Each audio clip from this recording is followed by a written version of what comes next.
Civilización de Caral. Contenido. Medio geográfico. Descubridora. Periodo. Economía. Sociedad. Aportes culturales. 1. Arquitectura. 2. Escultura. 3. Música. Otros aportes. Medio geográfico. En el área norcentral del Valle de Supe, al norte de la región Lima, provincia de Barranca, en el distrito de Supe se encuentra la ciudad sagrada de Caral. Este territorio tiene un clima templado y cuentan con el río Supe, que solo tiene agua en los meses de verano producto de las lluvias de la serranía.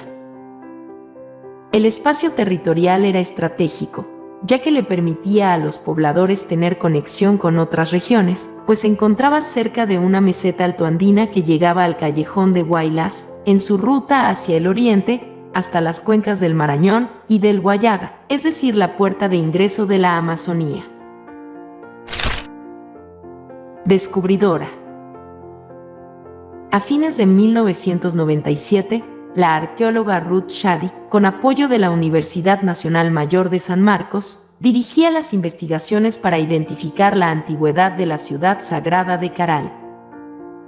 A mediados del año 2000, unas muestras de fibra vegetal halladas en la esquina de un templo fueron llevadas para ser procesadas por laboratorio de fechado de carbono 14, lo que arrojó como resultado que Caral se habría desarrollado alrededor del 3000 a.C.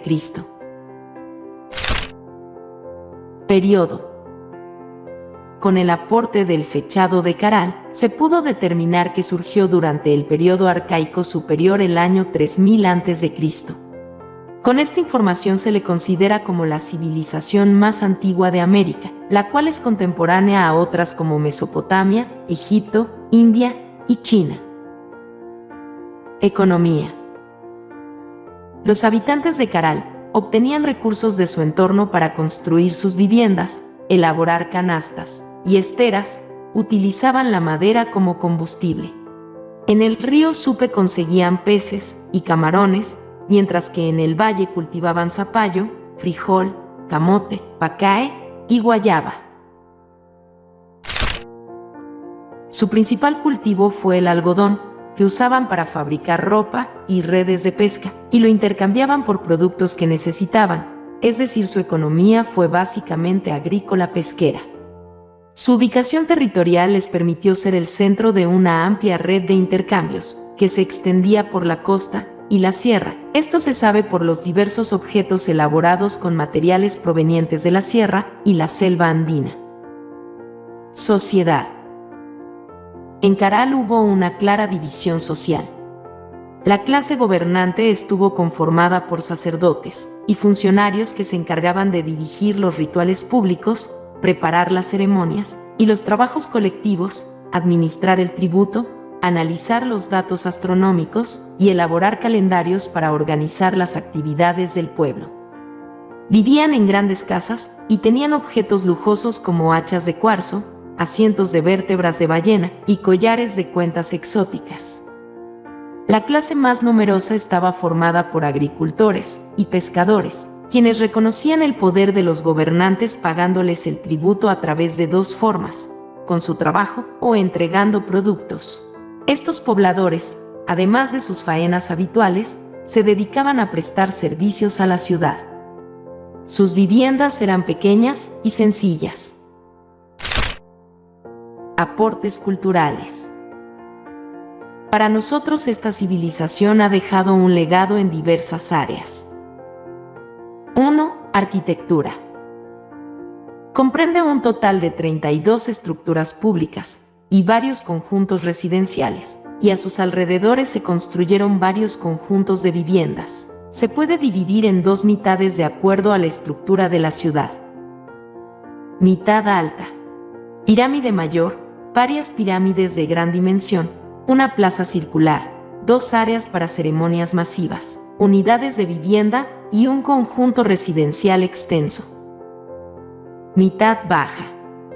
Pirámides y edificio de menores dimensiones, un templo del anfiteatro y un conjunto residencial más pequeño y modesto.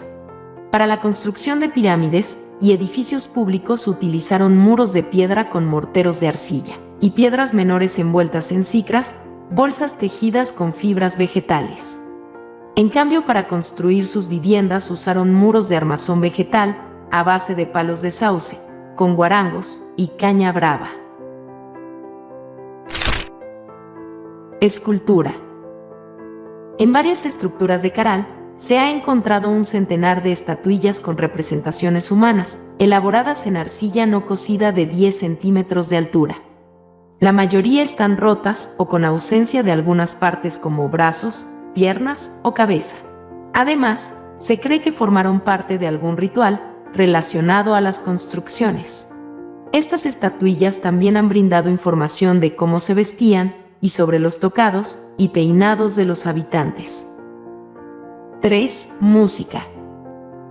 Se han recuperado 3 conjuntos musicales conformados por instrumentos de viento, que debieron ser usados en las actividades religiosas y sociales. Este conjunto de instrumentos musicales está conformado por 32 flautas traversas, 38 cornetas y 4 antaras, elaboradas con huesos de pelícano, huesos de guanaco y carrizo. Otros aportes. Cabe resaltar que también se encontró un quipú en una pirámide, lo que indicaría el uso antiguo de este objeto. También se encontró el llamado geoglifo de chupacigarro, que representa una cabeza de perfil, cuyo rostro se orienta al este, tiene el ojo cerrado, la boca abierta y el cabello batido por el aire. Se cree que sirvió para realizar observaciones astronómicas.